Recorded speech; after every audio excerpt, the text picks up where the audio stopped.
You're listening to Tales of Vatican Secrets, and I'm glad you're here. If you enjoy stories like this one, consider subscribing. We share new episodes every day, and I think you'll find something worth staying for. I'm curious, which country are you listening from right now? And what time is it where you are?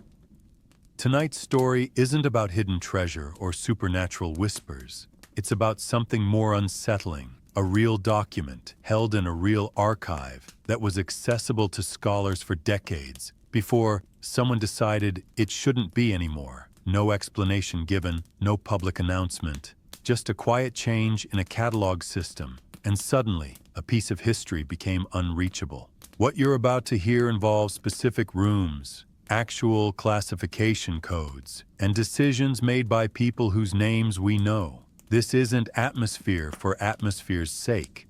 This is about what happens when institutional memory decides to forget. And once you understand how that works, you won't think about historical records the same way again. So here we are. It's late. You're still awake. And we're going past the point where you can pretend this kind of thing doesn't matter. Because it does. You open the catalog entry on the screen in front of you, the one you've been staring at for 20 minutes now, and the reference code reads ASV, Arch, Nuns, Madrid, Busta 147, Feci, 3, Vatican Secret Archives, Apostolic Nunciature of Madrid, Box 147, Folder 3, and beneath it where the access status used to read Consultabile su richiesta, available upon request. There's now a single word in red: riservato, reserved, restricted, reclassified. You scroll back through your notes from 8 months ago when you last requested material from this fondo, this archival collection, and you remember the sleepy procedural rhythm of it all. You filled out the paper request form in the Sala di Studio, the main reading room on the second floor of the building that stands just inside the Porta Sant'Anna, one of the Vatican's guarded gates, handed it to the archival assistant at the desk near the center of the room where the wooden card catalogs used to sit before they were digitized in the early 2000s, and waited 3 hours for the busta to arrive on a metal cart pushed by a man in a gray uniform. That's how it worked. That's how it had worked since Pope Leo III opened the Vatican Secret Archives to qualified researchers in 1881, a monumental decision that reshaped the relationship between the Catholic Church and the academic world, allowing historians, many of them non-Catholic, to access correspondence, diplomatic reports, and internal memoranda that had been sealed for centuries. The 1881 opening wasn't total. Records less than 75 years old remained off-limits, a restriction that shifted over time, extended in some cases, reduced in others, depending on which papacy held power and what political pressures existed outside the Vatican walls. But the principle had been established. The Church would allow scrutiny at least of its older materials, and scholars responded by producing thousands of books, articles, and dissertations drawing on those documents. You've read many of them. You've cited them in your own work. And you've always understood that access was conditional, that the Vatican retained control over its own records and could, in theory, restrict anything at any time. But theory is one thing. Watching it happen to a document you've already read is something else. You lean back in the plastic chair, the kind that hasn't been updated since the 1990s, and you think about the room you're sitting in. The Sala di Studio isn't grand in the way people imagine Vatican spaces to be. No frescoes on the ceiling, no marble columns, just fluorescent lighting, laminate desks arranged in rows, a few potted plants near the windows that overlook a courtyard you can't access, and the persistent hum of the ventilation system that kicks in every 40 minutes. It's a working archive, not a museum. The people around you are historians, theologians, genealogists, a few journalists working on long-term projects, and everyone follows the same rules. No pens, only pencils, no bags at the desks, no photography without special permission, and no removal of documents from the reading room under any circumstances. You've been coming here twice a year for the past 6 years, ever since you started your dissertation on early modern papal diplomacy, and you've developed a quiet familiarity with the rhythms of the place. The smell of old paper and preservation chemicals, the sound of pages turning, the occasional whispered conversation in Italian or German near the reference desk. This is where you first encountered the document that no longer exists, at least not for you, not anymore. It was a report dated March 1673, written by the papal nuncio in Madrid, a man named Galeazzo Marescotti, who served in Spain during the regency of Mariana of Austria, the widow of King Philip IV, a period of intense political instability when the Spanish crown was weak. The French were expanding their influence, and the papacy was trying to maintain its diplomatic leverage in a rapidly shifting European landscape. Marescotti's reports were detailed, sometimes overly so, filled with observations about court intrigues, religious controversies, and financial disputes between the Spanish crown and the Holy See. Most of his correspondence is still accessible, cataloged in the same fondo you've been working with for years. But this particular report, the one now marked riservato, was different. It wasn't about politics in the usual sense. It was about a disciplinary case involving a Spanish bishop who had been accused of misusing papal authority, specifically related to the granting of indulgences, a sensitive topic even in the 17th century, still carrying the weight of the Protestant Reformation's critiques, still a source of internal tension within the Church. The bishop's name was Don Alonso de Cardenas, and he had been appointed to the Diocese of Valladolid in 1669, a position that came with significant administrative power and financial control.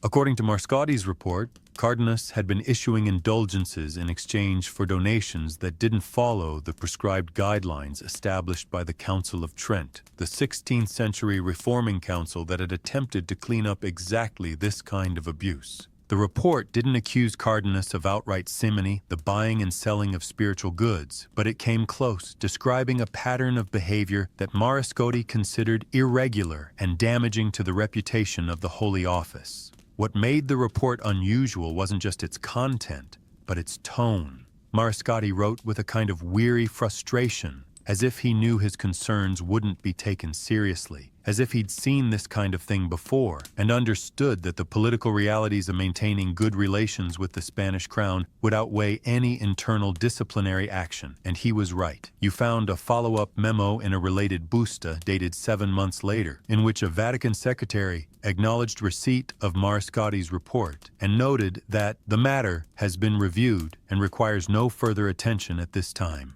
That was it. No investigation, no rebuke, just a quiet decision to let it go. You wrote about this in a conference paper 2 years ago, a presentation titled Diplomacy and Discipline, Papal Nuncios, and the Limits of Reform in 17th Century Spain, and several people in the audience asked thoughtful questions about how often this kind of thing happened, whether there were other cases where diplomatic concerns overrode internal accountability, and what that meant for understanding the Church's relationship with secular powers during this period. You had answers, or at least preliminary ones, because you'd found other examples in the same archive, other reports from other nuncios describing similar situations, and you'd begun to see a pattern. The Vatican's diplomatic network functioned in part as a system for managing information, for deciding what needed to be acted upon and what could be quietly filed away. That's how institutions work. That's how they've always worked. But now, for reasons you don't understand and can't discover through any official channel, the Marescotti report has been reclassified. You tried asking the archivist at the desk, a woman named Francesca who's worked here for 15 years and knows the catalog system better than anyone, and she looked at the screen, frowned slightly, and said, "Sometimes things are reevaluated. It happens." You asked if there was a way to find out why, and she shook her head. You'd have to submit a formal inquiry to the prefect, but honestly, if it's marked riservato, the answer will be no. You asked if this happens often, and she paused before answering, choosing her words carefully. "More than it used to," she said, "especially in the last 5 years." You didn't press further because you could see she wasn't comfortable continuing the conversation, and you've learned over the years that pushing too hard in places like this doesn't get you more information. It just gets you remembered as difficult, and in an archive where access depends on maintaining good relationships with the staff. Being remembered as difficult is a problem you don't need. So you closed the catalog entry, packed up your notes, and left the reading room, walking back out through the Porta Sant'Anna into the streets of Rome, where the late afternoon light was turning the buildings gold and tourists were taking photos in front of St. Peter's Basilica, completely unaware that a few hundred meters away, inside a bureaucratic office they'll never see, someone had decided that a 350-year-old report about a Spanish bishop's questionable fundraising practices was too sensitive for scholars to read. And now you're back at your apartment, a small studio near Termini Station that you're renting for 3 months while you finish your research, and you're trying to make sense of what just happened. Because here's the thing, this isn't about conspiracy. It's not about cover-ups in the sensational sense. It's about something quieter and, in some ways, more troubling. It's about the fact that institutional memory is not neutral, that archives are not passive repositories of the past, that every decision about what to preserve, what to make accessible, and what to restrict is a decision about what history gets told and who gets to tell it. You've known this intellectually for years. It's a foundational principle in archival theory, something you learned in graduate school. But experiencing it directly, watching a document you've read and cited become inaccessible without explanation, makes it real in a way that theory never could. You open your laptop and pull up the notes you took when you first examined the Mariscotti report, back when it was still available, and you reread the passages you transcribed by hand, in pencil, following the archive's rules, your handwriting cramped and messy because you were trying to copy as much as possible in the limited time you had. The document was 12 pages long, written in Italian with occasional Latin phrases, and Mariscotti's handwriting was surprisingly clear for the period. Almost calligraphic, as if he'd taken extra care with this particular report. You remember noticing that at the time, wondering if it meant he knew the report was important, if he'd anticipated that it might be scrutinized by someone other than his immediate superiors. Now you wonder if someone else noticed the same thing, if that care, that legibility, made the document easier to rediscover during a routine review, easier to flag as problematic, easier to pull from circulation. You don't know. You can't know. And that's the point. The decision to reclassify was made somewhere inside the Vatican's administrative structure, probably by someone working in the Archivio Apostolico Vaticano's Prefettura, the office responsible for managing access policies, or possibly by someone higher up in the Secretariat of State, the Vatican's central governing body, which has authority over diplomatic records and can, at any time, decide that certain materials are too sensitive for public consultation. There's no appeals process for researchers. There's no transparency requirement. The Vatican is a sovereign state, and its archives operate according to its own rules, which are not subject to the kind of freedom of information laws that govern public archives in democratic countries. You've always understood this, and you've never expected the Vatican to operate like a state university library. But understanding the system and watching it work against you are two different experiences. And right now, sitting in your apartment with your notes spread across the kitchen table, you're realizing that the story you thought you were telling about 17th century papal diplomacy has become a story about 21st century archival control. And you don't yet know how to tell that story without sounding paranoid or bitter or like someone who's taking a professional setback personally. Except it is personal, because every historian's work depends on access, and access depends on trust, and trust depends on the belief that the institutions holding the past are acting in good faith, that their decisions about what to share and what to withhold are based on legitimate concerns, privacy, security, diplomatic sensitivity, and not on a desire to control the narrative, to shape how the past is understood, to manage what can and cannot be said about the Church's history. You want to believe that's still true. You want to believe the reclassification of the Mariscotti report has a reasonable explanation, something you'd understand if only you had more context, more information, more insight into the decision-making process. But you don't have any of those things, and the system is designed to make sure you never will, and that's what keeps you awake tonight, staring at your notes, trying to figure out what happens next. You spend the next morning in a cafe near Campo dei Fiori, drinking espresso that's too strong and costs too much, scrolling through the digital catalog of the Archivio Apostolico Vaticano on your laptop, cross-referencing the Marescotti materials with other fondi from the same period, looking for patterns, looking for other documents that might have been reclassified recently, looking for any indication that what happened to Busta 147, Fastener 3, is part of a larger shift in access policy. And you find something. Not a smoking gun, not a clear pattern, but something worth noticing. In the fondo titled Segreteria di Stato Spagna, covering correspondence between the Vatican Secretariat of State and the Spanish Crown from 1592 to 1700, there are 11 entries marked riservato that weren't restricted 3 years ago when you last checked this section. You know this because you keep detailed research logs, a habit you developed after a senior colleague told you that archival access can change without warning and you should document what you've seen while you can still see it. So you have notes, dated and filed, showing which documents were available in 2022, and now in early 2025, 11 of them are not.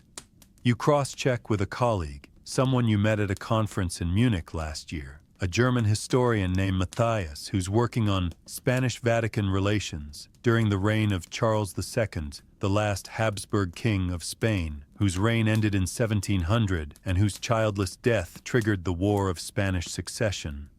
Matthias has been in the Vatican archives more recently than you, just 2 months ago. And when you email him asking if he's noticed any changes in access to Spanish diplomatic materials, he responds within an hour. Yes, actually, I requested 3 files from the Spagna series, and 2 came back restricted. No explanation. I assumed it was a cataloging error, but the archivist told me it was intentional. She seemed uncomfortable talking about it. You write back asking if he remembers which files, and he sends you the reference codes, ASV, Seger, Stato, Spagna 341-8, and ASV, Seger, Stato, Spagna 378-12. You look them up. Both are from the 1680s. Both involve correspondence about ecclesiastical appointments, bishops, abbots, positions of significant authority within the Spanish Church. And both, according to the brief catalog descriptions, involve disputes over the Crown's right to nominate candidates versus the Pope's authority to approve or reject those nominations. A recurring tension throughout the early modern period, rooted in competing claims about sovereignty and spiritual jurisdiction. This is not obscure stuff. This is central to understanding how the Catholic Church functioned as a political institution during a time when religion and statecraft were inseparable, when a bishop was both a spiritual leader and a regional power broker, when appointments were negotiated through layers of diplomacy that involved not just the Vatican and the Crown, but also noble families, local clergy, and sometimes foreign governments with strategic interests in weakening or strengthening Spanish influence. Historians have written about this for decades, drawing on the very documents that are now being restricted, and the fact that these materials are being pulled from circulation suggests something beyond routine archival management. It suggests intention. But whose intention, and why now? You decide to go back to the archive, not to request anything. There's no point requesting documents you know you can't access, but to spend time in the reference section, where older finding aids and printed catalogs from before the digital era are still kept on metal shelves near the eastern wall of the Sala di Studio. These are the physical records of how the archive organized itself over time, and sometimes they contain information that didn't make it into the digital system. Handwritten notes from archivists, cross-references to materials that were later moved or recatalogued, occasional comments about the condition or sensitivity of particular documents. You're looking for context, for anything that might explain why Spanish diplomatic materials from the late 17th century are suddenly considered too delicate for scholarly use. You pull down a volume titled Inventario Sommario dell'Archivio della Segreteria di Stato Spagna, 1592-1700, published in 1964 as part of a broader project to catalog the Vatican's diplomatic holdings. The introduction, written by an archivist named Monsignor Angelo Mercati, explains that the Spanish correspondence was reorganized in the 1950s after being dispersed across several different storage locations during World War II, when portions of the archive were moved out of Rome for safekeeping.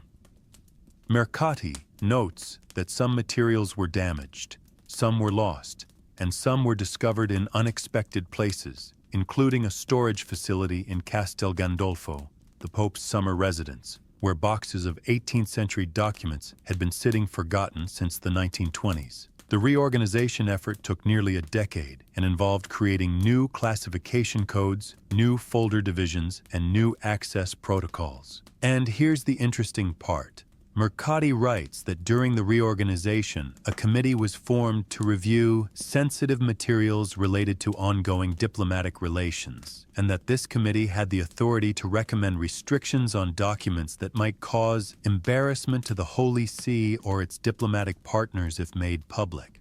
The committee's work is not described in detail, and Mercati doesn't provide a list of which documents were restricted, but he notes that a small number of items were placed in a separate category called riservato temporaneo, meaning temporarily reserved, with the understanding that they might be re-evaluated in the future. You read this passage 3 times, making notes in the margins of your notebook, because it suggests that the current wave of reclassifications might not be new at all. It might be the continuation of a process that started 70 years ago, a slow-motion tightening of access that happens incrementally, selectively, and without public announcement. And that makes sense institutionally. If you're managing an archive that contains millions of documents spanning over 1,000 years of history, and if you're doing so under the authority of a sovereign entity that values discretion and control, you don't suddenly lock everything down. You do it gradually. You review materials as they come up for digitization. You flag items that seem problematic by contemporary standards, even if they weren't considered problematic when they were first made accessible. You adjust the boundaries of what's available, and you do it quietly, because drawing attention to the process would invite exactly the kind of scrutiny you're trying to avoid. You're not inventing this theory out of nowhere. It's based on patterns you've observed over years of archival research, not just in the Vatican, but in other institutional archives, state archives, corporate archives, university archives, where access policies shift in response to external pressures, internal politics, and changing cultural norms about what should and shouldn't be public. The Vatican is unusual in that it operates with greater autonomy than most archives, answerable only to its own leadership, but the underlying logic is the same. Archives are not neutral. Archivists are not passive, and every decision about access is a decision about power, about who gets to shape the historical record and who doesn't. You close the 1964 inventory and pull down another volume, this one titled Sussidi per la consultazione dell'Archivio Vaticano, a reference guide published in 1989 that includes instructions for researchers on how to navigate the archive's complex organizational structure. There's a section on access restrictions, and it's surprisingly candid, acknowledging that certain categories of documents remain unavailable to researchers due to their sensitive nature, and listing the main categories.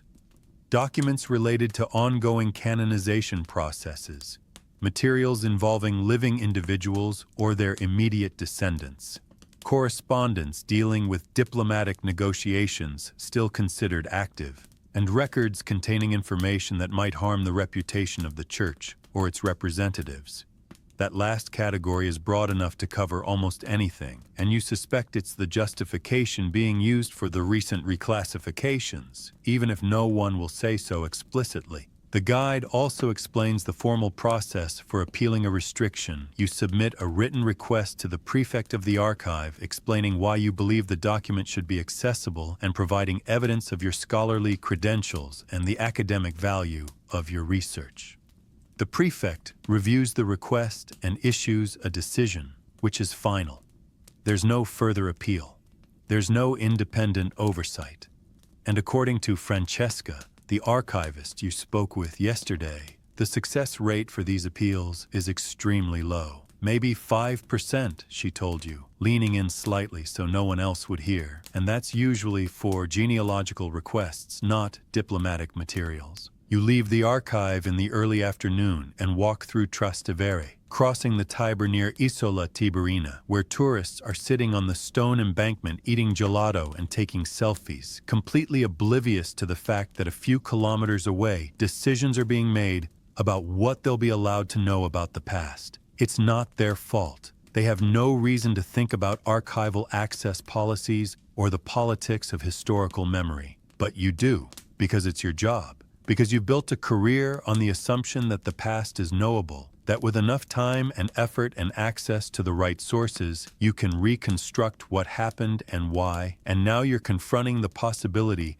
that some parts of the past are being deliberately kept out of reach, not because they're dangerous or illegal, but because someone, somewhere, decided they're inconvenient. You think about the Mariscotti report again, the one about Don Alonso de Cardenas and the irregular indulgences. What made that report worth restricting in 2025? It's not contemporarily sensitive. Everyone involved has been dead for over 300 years. It's not diplomatically sensitive. Spain is a modern democracy with a secular government that has no stake in defending a 17th century bishop's reputation. It's not theologically sensitive. The Church has long since acknowledged and reformed the kinds of abuses Mariscotti described, and there's no doctrinal issue at play. So what is it? The only explanation that makes sense is that the report is institutionally sensitive, meaning it documents a pattern of behavior, the prioritization of diplomatic relationships over internal accountability that the Church would prefer not to have highlighted, not because it's shocking or scandalous, but because it's embarrassingly mundane, because it shows the Church operating like any other political institution, making compromises, protecting its interests, and occasionally looking the other way when doing so serves a larger strategic goal. And that's the kind of thing that doesn't fit neatly into the narrative the Church prefers to tell about itself, the narrative of moral authority and spiritual leadership, the narrative that justifies its continued influence in a secularizing world. You're not saying the Church is wrong to have that narrative. Every institution has a narrative. But you are saying that when an institution controls access to its own historical records, it has the power to shape that narrative in ways that are difficult to challenge, and that power becomes especially problematic when it's exercised selectively, targeting specific documents that complicate the story without providing any explanation or justification for doing so.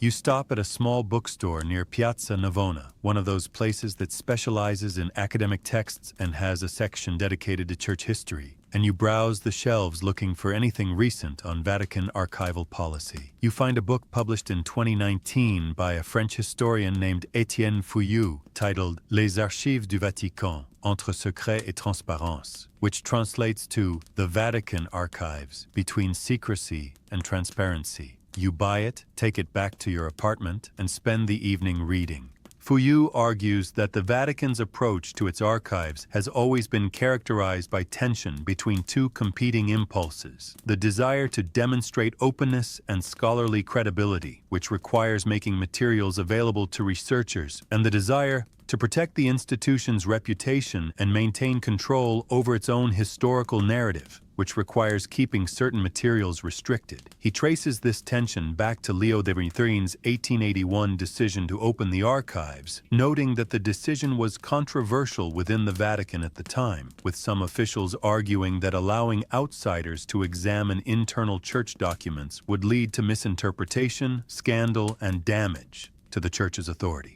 Leo XIII overruled those objections, famously declaring, "The Church has nothing to fear from the truth," a statement that has been quoted approvingly by historians for over a century. But Fouillou points out that Leo XIII's openness had limits. He only opened records up to 1815, keeping everything more recent sealed, and he established strict protocols for who could access the materials and under what conditions. Subsequent popes extended the chronological boundary, most notably Pius V in 1924, who opened records through 1846, and Paul VI in 1966, who opened records through 1922. The most recent extension came in 2020, when Pope Francis opened the archives of Pius XV's papacy, covering 1939 to 1958, a decision that generated significant media attention because of ongoing debates about Pius XV's actions during the Holocaust. Fuyu notes that each of these openings was accompanied by new restrictions, new categories of documents deemed too sensitive for general access, and new bureaucratic procedures for managing researcher requests.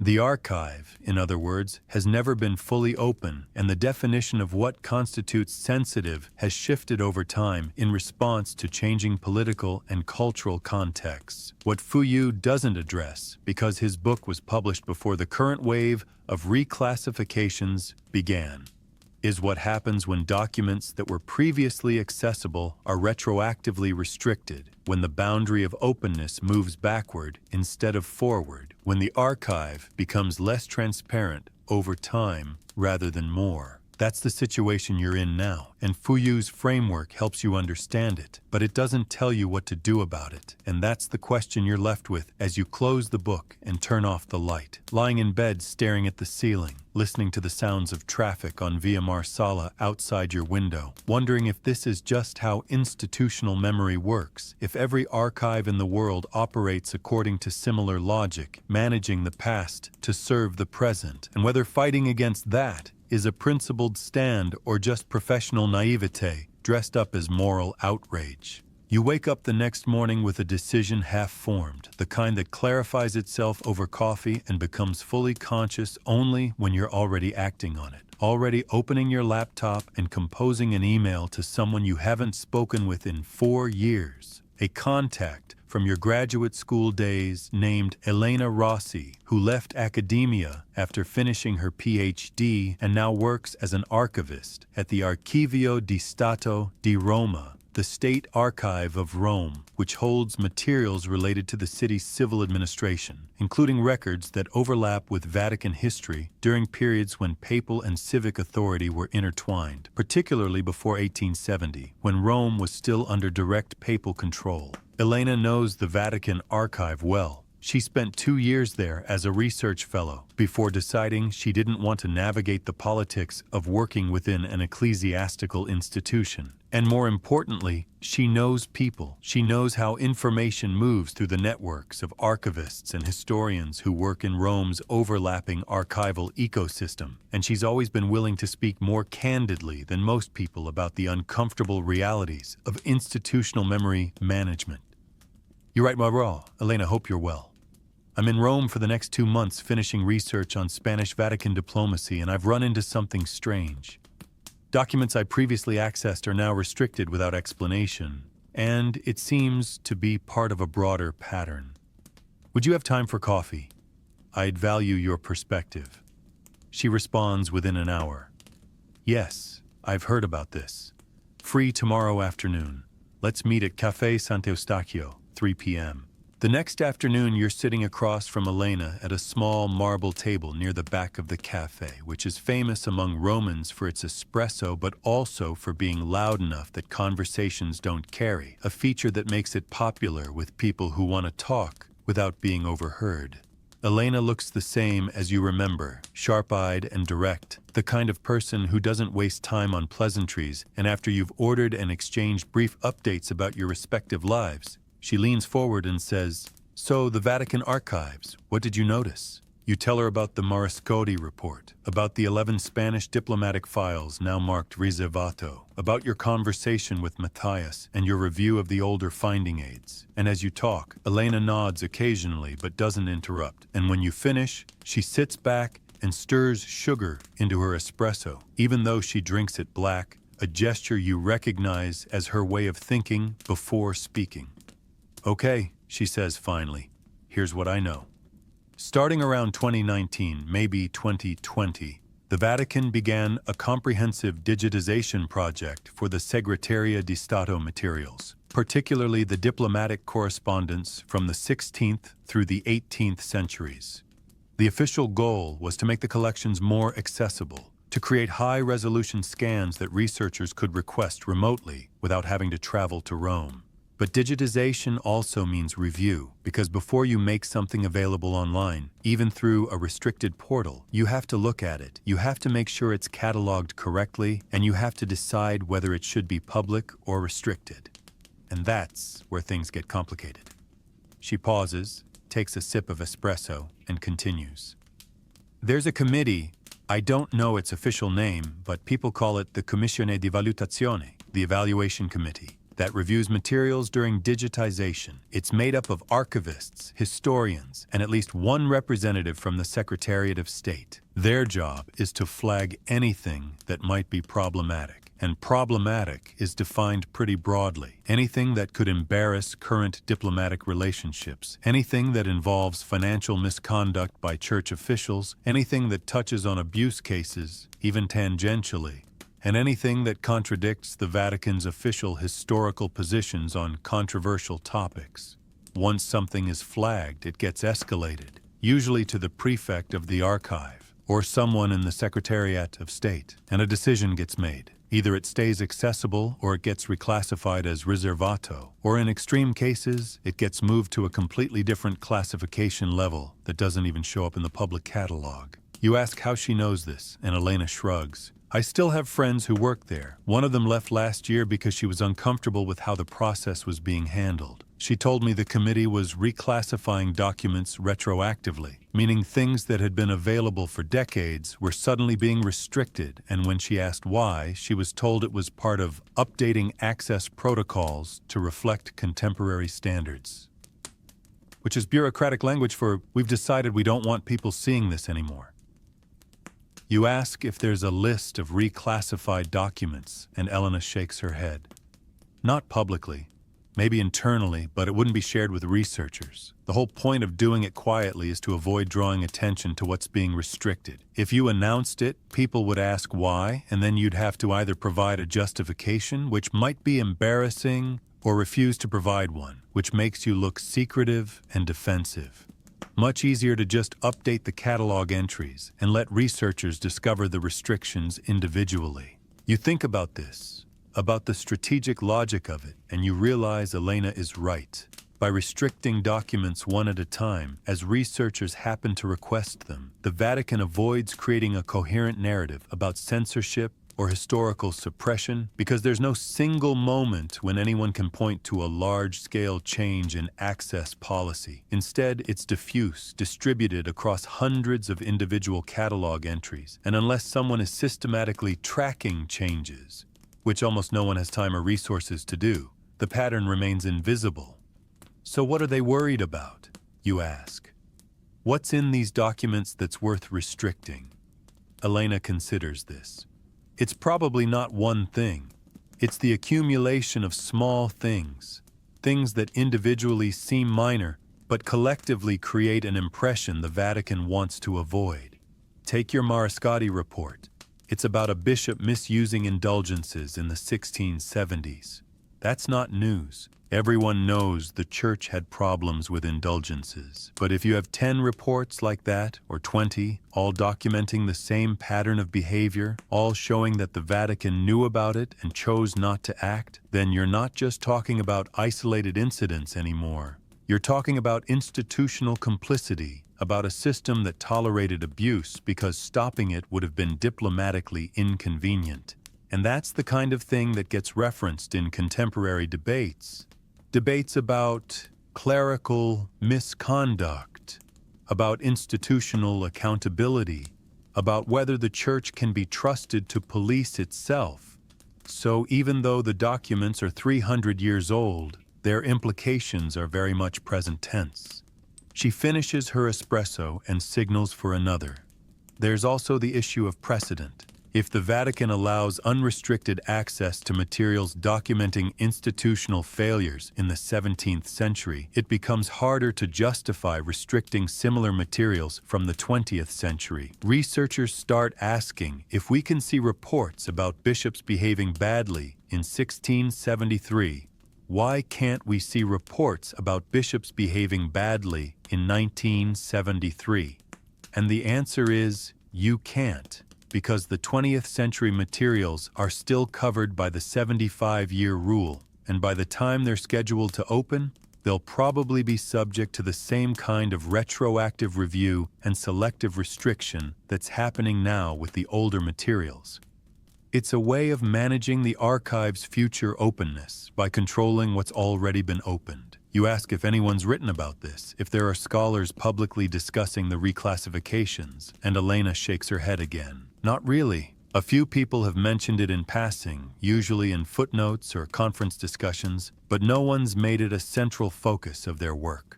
Partly because it's hard to prove, you'd need systematic access to catalog records over time, and you'd need to be able to show the changes weren't just clerical errors or digitization corrections, but mainly because scholars are reluctant to criticize the Vatican too directly, especially if they still need access to the archives for their research. If you publish an article accusing the Vatican of censoring its own history, you're probably not getting a permesso di ricerca next time you apply. So people notice, people complain privately, but publicly, everyone stays quiet. This bothers you more than the reclassifications themselves, this collective silence, this professional caution that values access over honesty, and you say so, and Elena nods sympathetically but doesn't seem surprised. That's how institutional power works, she says. The Vatican doesn't need to threaten anyone explicitly. The threat is implicit, built into the structure of access. You behave or you lose access. And for most scholars, losing access means losing their research, their publications, their career trajectory. So they behave. You sit with this for a moment, watching tourists walk past the cafe's windows, oblivious to the conversation you're having, oblivious to the fact that just a few hundred meters away, inside buildings they'll photograph but never enter. Systems are operating to control what they'll be allowed to know about the past. And you think about the Mariscotti report again, about Don Alonso de Cardenas selling indulgences in Valladolid, about Mariscotti writing his careful, frustrated report, about the Vatican secretary who read it and decided to do nothing, about all the layers of decision-making and documentation that went into creating the historical record you've been studying, and now about the new layers being added, the layers of silence and restriction and controlled forgetting. Elena interrupts your thoughts. There's something else you should know, she says, and her tone shifts slightly, becomes more cautious. The friend I mentioned, the one who left the archive last year, she told me about a specific incident. There was a set of documents from the 1690s, correspondence between the papal nuncio in Vienna and the Secretariat of State, related to a dispute over the appointment of a bishop in Hungary, which was under Habsburg control at the time. The documents included accusations that the proposed bishop had been involved in financial improprieties, and the nuncio recommended rejecting the appointment, but the Secretariat of State approved it anyway because they needed to maintain good relations with the Habsburg court. Standard diplomatic compromise, right? Nothing scandalous by 17th century standards. But here's the thing. The proposed bishop's name was Janos Kolonitz, and he went on to become a prominent figure in the Counter-Reformation in Hungary, and he's still remembered as a church hero in certain circles. And apparently, someone on the evaluation committee flagged the documents about his appointment because they complicated his historical legacy. So they got reclassified. You ask if she's certain about this, and Elena nods. As certain as I can be without seeing the documents myself. But it fits the pattern. It's not about hiding major scandals. It's about managing the details, smoothing out the rough edges, making sure the historical record aligns with the institutional narrative. And that's more insidious, in a way, because it's harder to argue against. Who's going to mount a public campaign demanding access to correspondence about a 17th century bishop's questionable finances? It seems petty, It seems like academic nitpicking, but those details matter. They matter because history isn't made up of grand narratives, it's made up of details, and when you start erasing details because they're inconvenient, you're not preserving history, you're curating it. She finishes her second espresso and checks her watch. I have to get back to work, she says, but do me a favor, document everything. Keep notes on which documents you can't access and when you discovered the restrictions. Share that information with other researchers. Build a record of what's being restricted, even if you can't access the materials themselves. Because eventually, someone's going to want to write the history of how the Vatican managed its archives in the early 21st century, and they're going to need evidence. You thank her, pay for the coffee, and walk back through the narrow streets of the Centro Storico, passing churches and fountains and tourists. And you think about Elena's advice, about documentation, about building a record of absence, about the strange task of trying to preserve evidence of what's being erased, and you realize this is what historians do when they can't access the past directly. They study the mechanisms of restriction, they analyze the patterns of silence, and they try to reconstruct not just what happened, but what's been done to the memory of what happened, and why, and by whom. And you understand now that your research project has shifted, that you're no longer just studying 17th century papal diplomacy, you're studying 21st century archival politics, and the two are connected in ways you're only beginning to understand. You spend the next 3 weeks systematically documenting restrictions, working through the digital catalog of the Archivio Apostolico Vaticano section by section, cross-referencing current access statuses with notes you've accumulated over 6 years of research. And what you discover is more extensive than you expected. 47 documents from the Spanish diplomatic correspondence alone have been reclassified as riservato since 2022. And that's just one fondo among dozens. You expand your search to other diplomatic series, Francia, Germania, Polonia, Portogallo, and the pattern repeats. Materials that were accessible 3 or 4 years ago are now restricted, particularly those from the mid-17th to early 18th centuries, a period characterized by religious conflict, political instability, and frequent tension between papal authority and secular powers. You create a spreadsheet cataloging each restricted document by reference code, date, subject matter, and the last confirmed date it was accessible. And you share this spreadsheet with a small group of colleagues who are working on similar periods, including Matthias in Germany, a Spanish historian named Carmen who's been researching papal-Spanish relations for 2 decades, and an American scholar named David who specializes in Vatican financial records. All of them confirm the pattern. Carmen writes, I noticed this last year but assumed it was temporary, maybe related to a cataloging update. But it's clearly not temporary. I've been working on a book about papal diplomacy during the reign of Charles II, and half of my planned chapters are based on materials I can no longer access. I don't know what to do. Do I try to write around the gaps? Do I acknowledge the restrictions in my footnotes?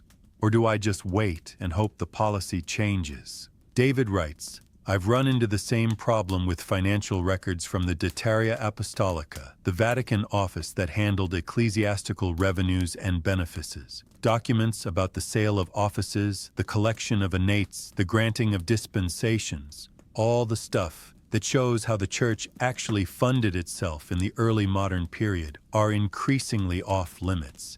And these aren't documents that involve living people or ongoing legal cases. They're 300 years old. The only reason to restrict them is if someone thinks they make the Church look bad, which frankly they do, because the financial practices of the early modern papacy were often indistinguishable from corruption by modern standards. But that's not a reason to hide them. That's a reason to study them, to understand how and why institutional practices evolved, to see what changed and what didn't. You compile these responses and add them to your documentation, and you start to see yourself as part of a distributed research network, an informal collective of scholars who are all encountering the same problem from different angles and who are slowly, quietly building a shared understanding of what's happening. This is not coordinated activism. No one's organizing a petition or writing an open letter, but it's a form of resistance nonetheless, a refusal to accept institutional silence as the final word. A commitment to preserving evidence even when the evidence is evidence of absence. In mid-February, you receive an unexpected email from a researcher you don't know, a PhD student at the Pontifical Gregorian University in Rome, a Jesuit institution with close ties to the Vatican, and the email is carefully worded, almost excessively polite, but it conveys something important. I understand you've been documenting access restrictions in the Archivio Apostolico Vaticano. I have information that might be relevant to your work, but I'd prefer to discuss it in person rather than via email. Would you be available to meet? You agree, and 2 days later, you're sitting in a quiet corner of the Gregorian University Library, a building you've never been inside before, and the PhD student, his name is Marco, he's Italian, probably in his late 20s, is speaking in a low voice, even though there's no one else nearby. I work part-time in the Vatican archives, he says, as an assistant, helping with digitization and cataloging. I'm not supposed to talk about internal procedures, and if anyone found out I was meeting with you, I'd probably lose my job. But I think what's happening is wrong, and I think someone needs to know about it. He pauses, glances around the library, and continues. The evaluation committee Elena told you about, it's real. I've seen the memos. They meet once a month, and they review batches of documents that have been flagged during digitization. The criteria for flagging are vague, but they include anything that misrepresents the historical mission of the Church, anything that provides ammunition for critics of Church authority, and anything that complicates ongoing diplomatic or interfaith relations. Those are direct quotes from the committee's internal guidelines, which I saw on a desk one day when I was delivering cataloging reports. I'm not supposed to have access to those guidelines, but I read them, and I took notes afterward, and I've been watching how the committee operates ever since. You ask what he's observed, and Marco leans in slightly. They're not just restricting documents randomly. They're targeting specific themes: financial misconduct by clergy, failures of institutional oversight, conflicts between papal authority and local bishops, and anything involving the suppression of dissent within the Church. It's systematic. They're building a version of the archive that shows the Church as a coherent, morally consistent institution that occasionally faced external challenges but rarely failed internally. And they're doing it by removing documents that complicate that narrative, not by destroying them, which would be illegal and obvious, but by making them inaccessible, which is legal and quiet and almost impossible for outsiders to challenge. You ask if he knows who's driving this. Who made the decision to implement this policy? And Marco shakes his head. It's not one person, it's the system. The committee makes recommendations, the prefect approves them, and the Secretariat of State provides general oversight. But no one individual is responsible, which means no one can be held accountable. It's distributed decision-making, and it's very effective at avoiding scrutiny because there's no single point of control, no one person you can point to and say, this is the person who's censoring history. It's institutional, structural, and that makes it much harder to fight. He pulls out a folded piece of paper from his jacket pocket and slides it across the table. This is a list of document categories that have been flagged for review in the last 6 months. I wrote it from memory after seeing the committee's agenda, so it's not complete, and I can't verify every detail, but it's accurate enough to give you a sense of what's being targeted. You unfold the paper and read. 1. Correspondence documenting financial irregularities by bishops or cardinals, 1600–1750. 2. Reports from papal nuncios describing failures of local ecclesiastical authority. 3. Materials related to the suppression or censorship of theological works. 4. Documents involving conflicts between the Holy See and secular rulers over ecclesiastical appointments. 5. Records of disciplinary cases against clergy that were not resolved through formal channels. 6. Correspondence about the political activities of Jesuits in contested territories. You read the list twice. and each category makes sense. Each one represents a type of document that would complicate the institutional narrative Marco described. And you realize this is not reactive censorship, not a panicked response to external criticism, but proactive management, an attempt to shape the historical record before anyone has a chance to challenge it. Marco watches you read and then says, "There's one more thing. The committee is planning to expand its review to include materials from the 19th century, specifically correspondence related to the loss of papal territories during Italian unification. They're concerned that those documents show too much internal disagreement about how to respond to secularization, and they want to restrict materials that might be used to argue that the Church's opposition to modernity wasn't as unified or principled as it's often portrayed." You ask when this expansion is supposed to happen, and Marco says, probably within the next year. They're waiting until the current digitization project is further along, but it's definitely in the planning stages. You thank Marco for sharing this, and he looks relieved and anxious at the same time, as if telling you has lifted a burden but also created a new risk. And he asks you to be careful not to mention his name or identify him in any way if you write about this or share it with other researchers. And you promise you won't. And he nods and leaves quickly, disappearing into the stacks of the library, and you sit alone with the folded paper in front of you, thinking about what it means to receive information like this. Information that you can't verify independently, that comes from a source you can't cite publicly, that exists in a legal and ethical gray zone where institutional loyalty and scholarly integrity are in direct conflict.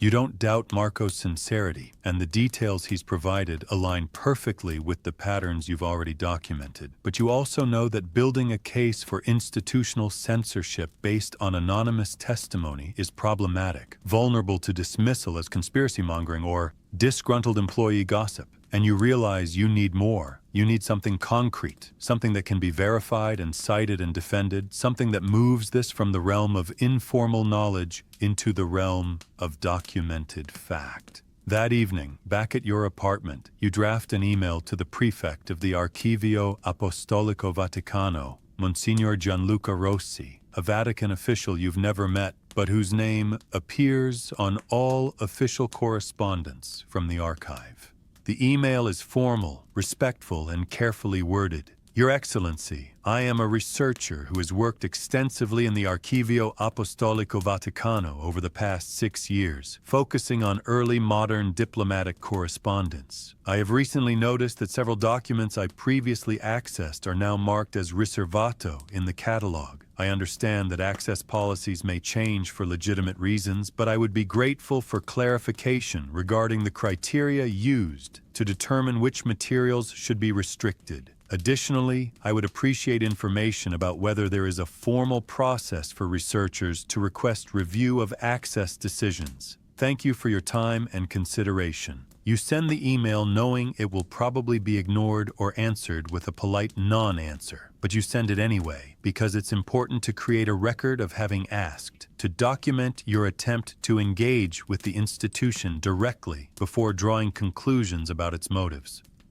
3 days later, you receive a response, and it's exactly as generic as you expected. Dear researcher, thank you for your inquiry. Access policies for the Archivio Apostolico Vaticano are reviewed periodically to ensure the protection of sensitive materials and the responsible stewardship of the Church's historical patrimony. Individual access decisions are made in accordance with established protocols and are not subject to external review. We appreciate your understanding and cooperation. No explanation of what those protocols are, no acknowledgement of the specific documents you mentioned, no offer to discuss the matter further, just a bureaucratic statement affirming that the institution has the authority to do what it's doing and no obligation to explain itself. You file the response in a folder labeled Official Correspondence and add it to your documentation.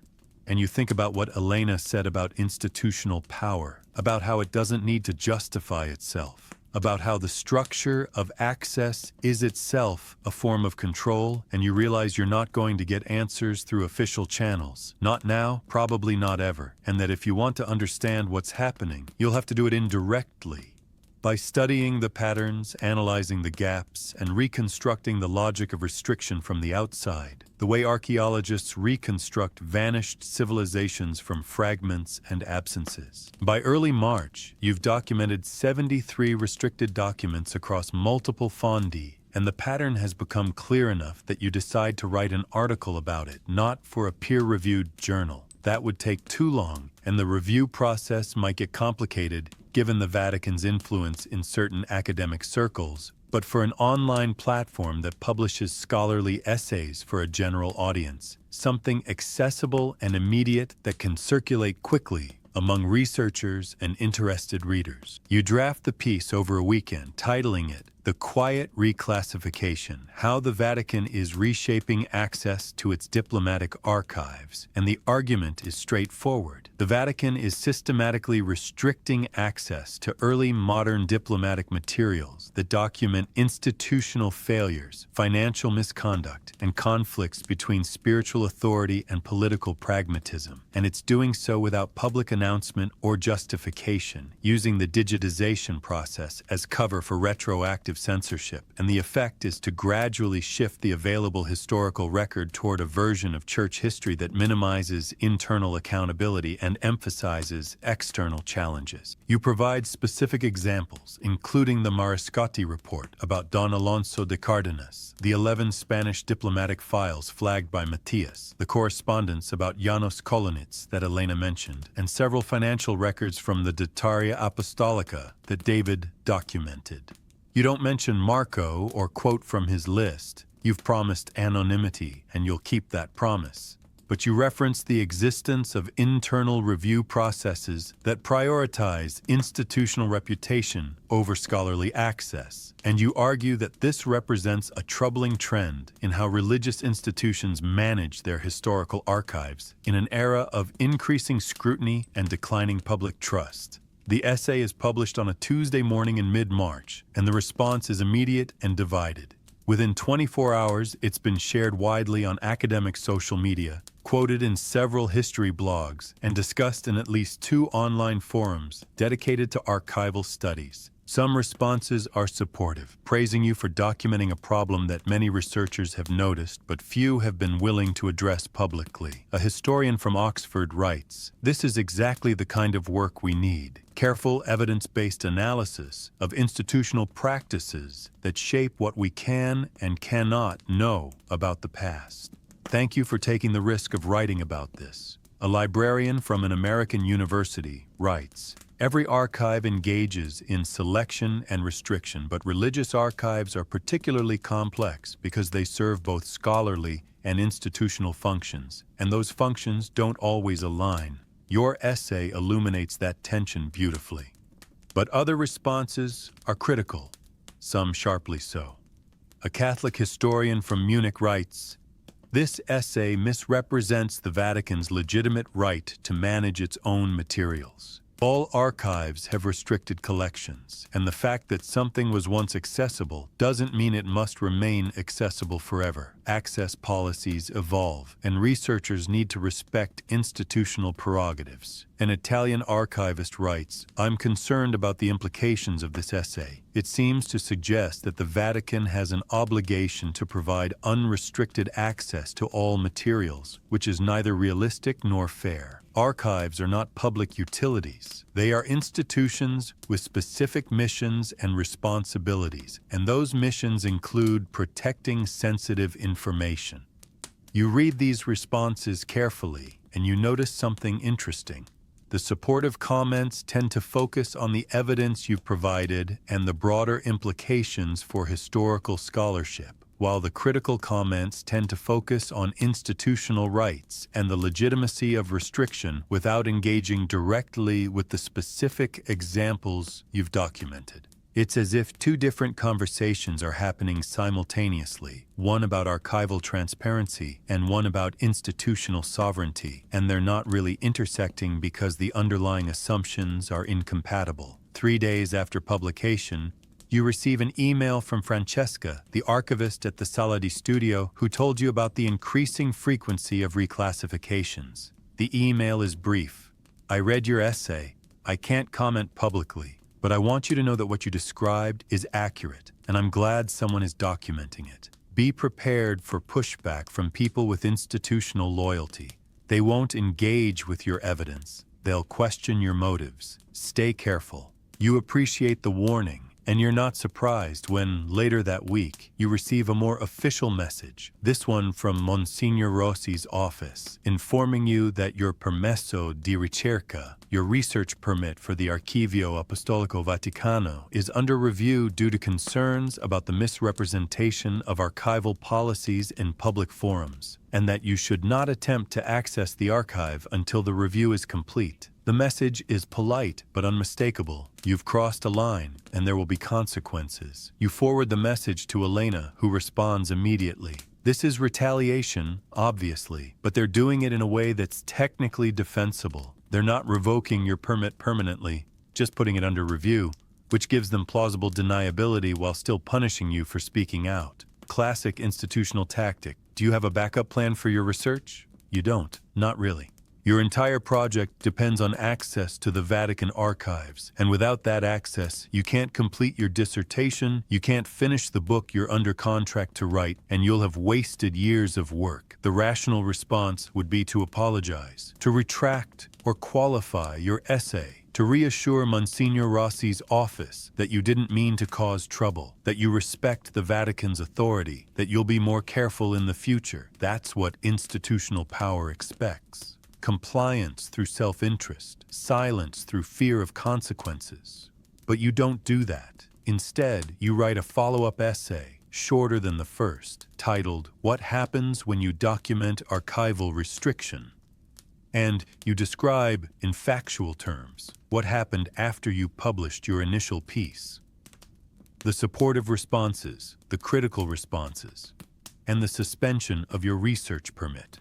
You don't editorialize much, you don't need to, because the sequence of events speaks for itself, and the message is clear. Institutions that control access to historical records can and will use that control to discipline researchers who challenge their practices. And this creates a chilling effect that extends far beyond any individual case, because every other scholar working in that archive now knows what happens if you push too hard, if you ask inconvenient questions, if you make private knowledge public. This second essay circulates even more widely than the first, and the response is more uniformly supportive, perhaps because the retaliation is so obvious, so disproportionate to what you actually wrote, that it's hard to defend on any principled grounds.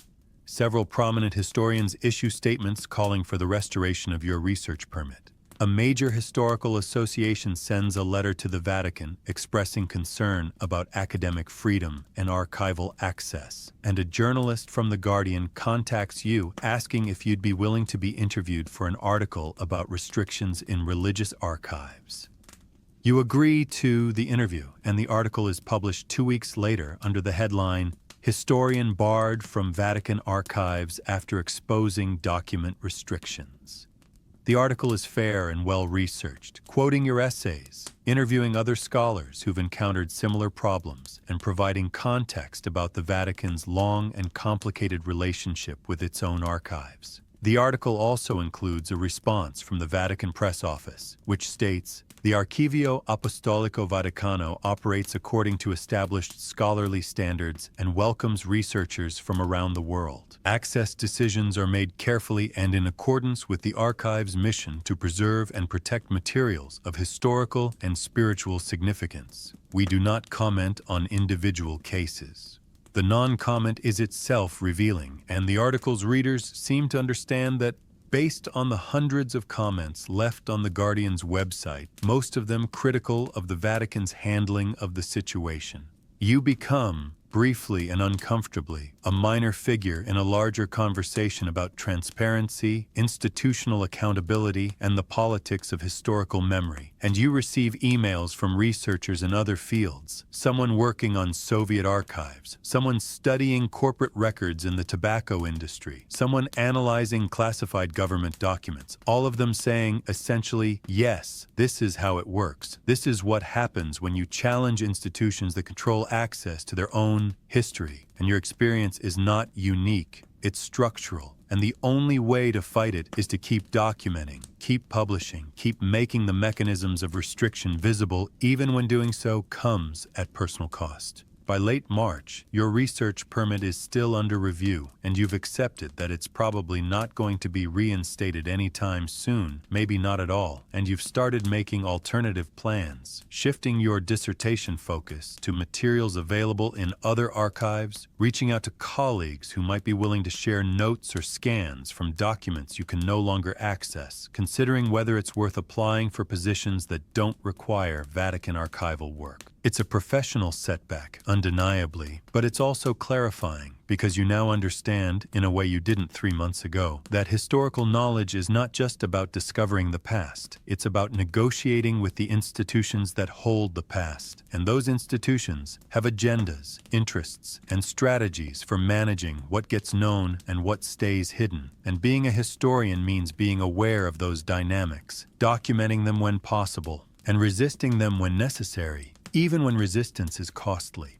In early April, you're contacted by a documentary filmmaker who's working on a project about access to religious archives, and she asks if you'd be willing to participate, to tell your story on camera, and you say yes, because at this point, you've already accepted the consequences of speaking publicly. And you might as well contribute to a broader conversation about these issues. And the interview is conducted in a small studio in Rome. And the filmmaker asks thoughtful questions about what you discovered, why it matters, and what you think should change. And you answer as honestly as you can, trying to balance critique with fairness, acknowledging the legitimate challenges of managing historical archives, while insisting that transparency and accountability are not optional. They're foundational to the entire enterprise of historical scholarship. The documentary is scheduled to be released later this year, and you don't know what impact it will have, if any, but you know that your contribution is part of a larger effort to make visible the systems that control historical knowledge. And that effort matters whether or not it produces immediate changes in institutional behavior, because change, when it happens slowly, incrementally, through accumulated pressure and sustained attention, and you're willing to be part of that process, even if you never get back into the Vatican archives, even if your career takes a different trajectory than you planned, because some things are worth the cost, and understanding how the past gets preserved, restricted, and interpreted is one of them. It's late April now, and you're sitting in the same apartment near Termini Station where this whole thing started, and your research permit is still under review, which you've come to understand is Vatican bureaucratic language for indefinitely suspended. And you've spent the last month organizing your notes, compiling everything you've learned about archival restriction into a structured document that you're calling a researcher's guide to recognizing and documenting institutional censorship. A practical resource for other scholars who might encounter similar situations and want to know what they're dealing with and how to respond. The guide includes a taxonomy of restriction types: temporary closure due to conservation needs, permanent restriction due to legal requirements, retroactive reclassification due to updated access policies, and targeted suppression due to content sensitivity. And for each type, it provides examples, indicators, and suggestions for how to document and verify restrictions. You've shared drafts with Elena, Matthias, Carmen, David, and several other colleagues, and they've all contributed examples and refinements, and the guide has become a genuinely collaborative project, a collective effort to create knowledge about the mechanisms that limit knowledge. And there's something satisfying about that, about building tools for resistance using the same methodical practices you'd use for any scholarly work: evidence, analysis, documentation, peer review. The guide is now available as a downloadable PDF on an academic resource sharing platform, and it's been accessed over 3,000 times in the first 2 weeks, which suggests there's real demand for this kind of information, that you're not alone in encountering these problems, that the experience of being blocked from accessing historical materials is common enough that people are actively seeking guidance on how to navigate it. You've also heard, through informal channels, that your original essay and the subsequent media coverage have made some impact within the Vatican archives itself, not in terms of policy changes, not yet, but in terms of awareness and internal conversation. Francesca sent you a brief cryptic message. People are talking. Not everyone agrees with the restrictions, but institutional change is slow. Don't expect miracles. You don't expect miracles. You expect incremental shifts. You expect continued resistance. You expect more researchers to encounter blocked documents and more stories to emerge about how institutions manage their histories. And you expect eventually that the accumulation of attention and criticism will create enough pressure that some reforms will happen. Maybe not the reforms you'd choose, maybe not as quickly or as comprehensively as you'd like, but something, some movement toward greater transparency. Some acknowledgement that archival access is not just an institutional privilege, but a public good, something that serves interests beyond the institution itself.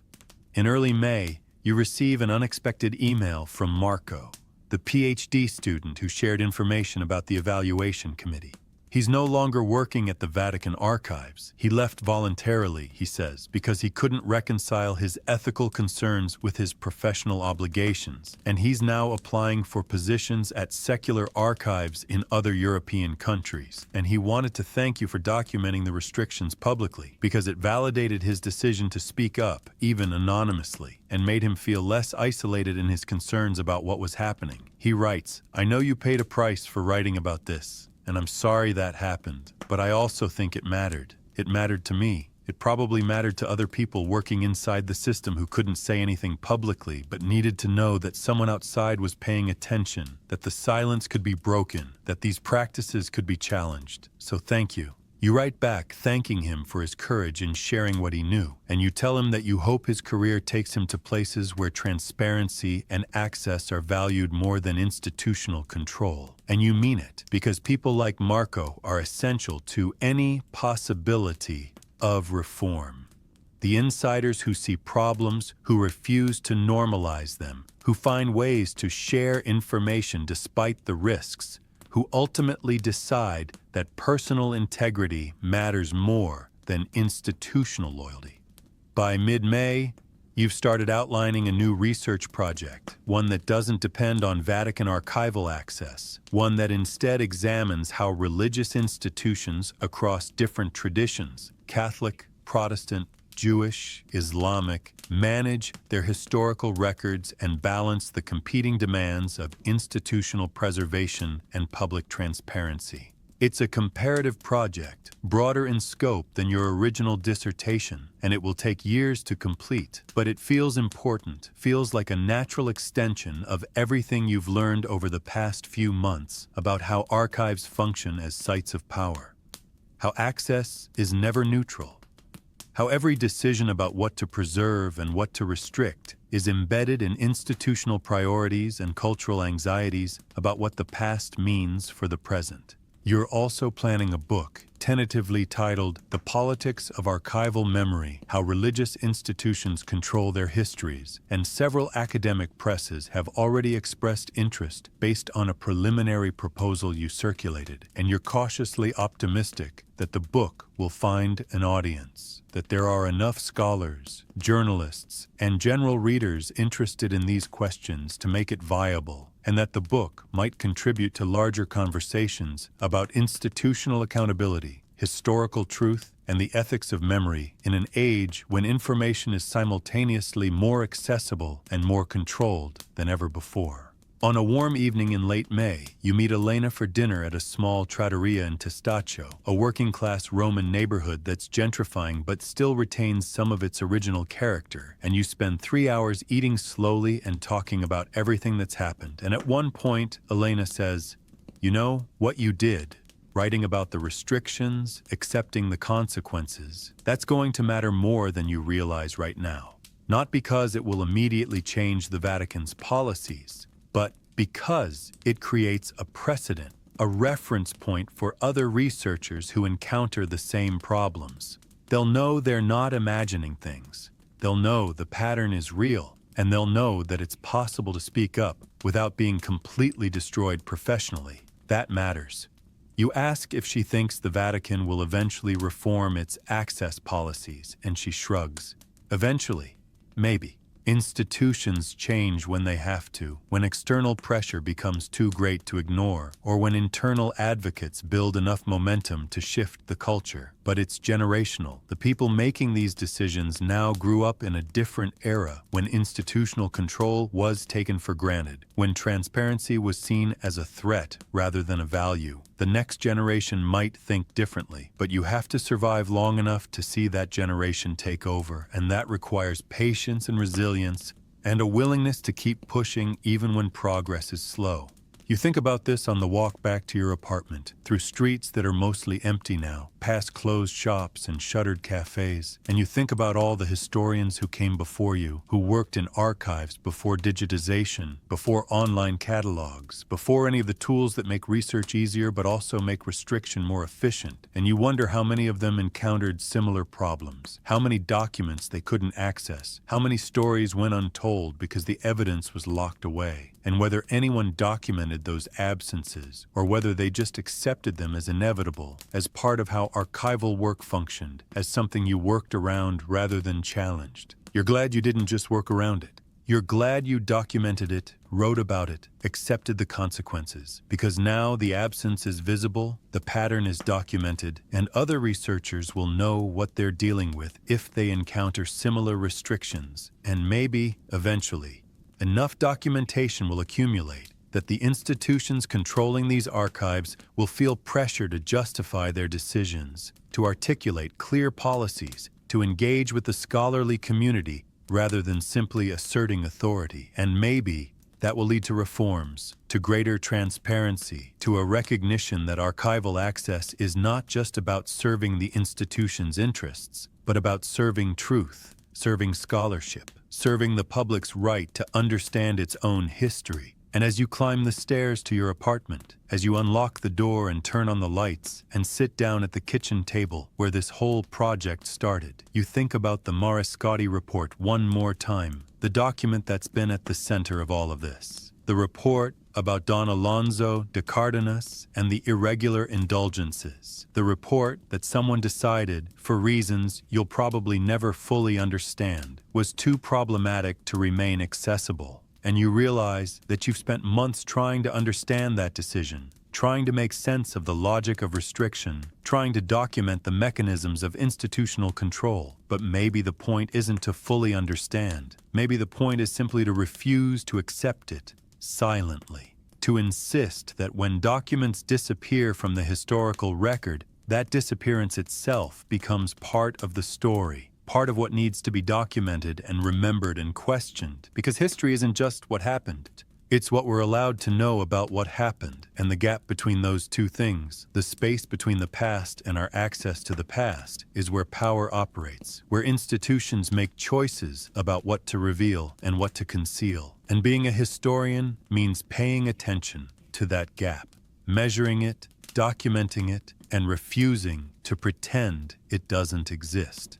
You open your laptop and start writing notes for your new research project. Thoughts about comparative approaches to archival access. Questions about how different religious traditions handle documentary evidence of institutional failure. Ideas about what transparency means in contexts where institutional survival depends on reputation and where reputation depends on controlling the narrative. The work is just beginning, really, but you feel ready for it. Feel like you've learned something essential about how archives work, how institutions protect themselves, how scholars can respond when access becomes restricted, and how important it is to document not just what you can see, but what you're prevented from seeing, because the absences matter as much as the presences. The silences matter as much as the records. And understanding history means understanding both. And so, here in the quiet of your apartment, with the sounds of Rome settling into night outside your window, with your notes spread across the table and your laptop open and the work ahead of you stretching into years of research and writing and conversation and debate,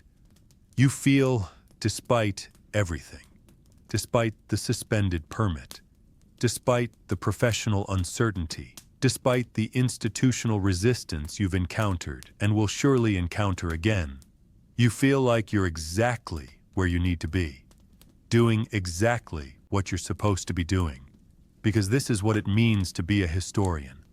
Not just to study the past, but to fight for the right to study it, to defend the principle that historical knowledge belongs to everyone, not just to the institutions that happen to hold the documents, and to insist that when those institutions restrict access without explanation, when they reshape the historical record to serve their own interests, that reshaping must be documented, must be challenged, must be made visible, because silence serves power. This response paused because Claude reached its max length for a message, and documentation resists it. And you've chosen documentation. You've chosen visibility. You've chosen to speak even when speaking has costs. And you'll keep choosing that because some things matter more than career convenience, more than institutional access, more than professional safety. And truth is one of them. And memory is one of them. And the right to know what happened really happened without institutional mediation or selective restriction or quiet reclassification. That's one of them too. So that's the story. That's what happens when a document disappears from an archive without explanation, when restriction becomes policy, when institutions that hold the past decide to control who gets to see it. And I hope, wherever you are right now, whatever time it is, that you're thinking about what this means, about the systems that shape what we can know about history, about the researchers working every day to document not just the past, but the mechanisms that limit our access to the past. If you found this story valuable, if it made you think about something you hadn't considered before, I'd appreciate it if you'd like the video. It helps others find these stories. And if you'd like to hear more, we share new videos every day covering different corners of Vatican history, different stories that don't usually get told. Consider subscribing. I'll be here late at night telling these stories, and I hope you'll be there listening. Take care of yourself. Good night.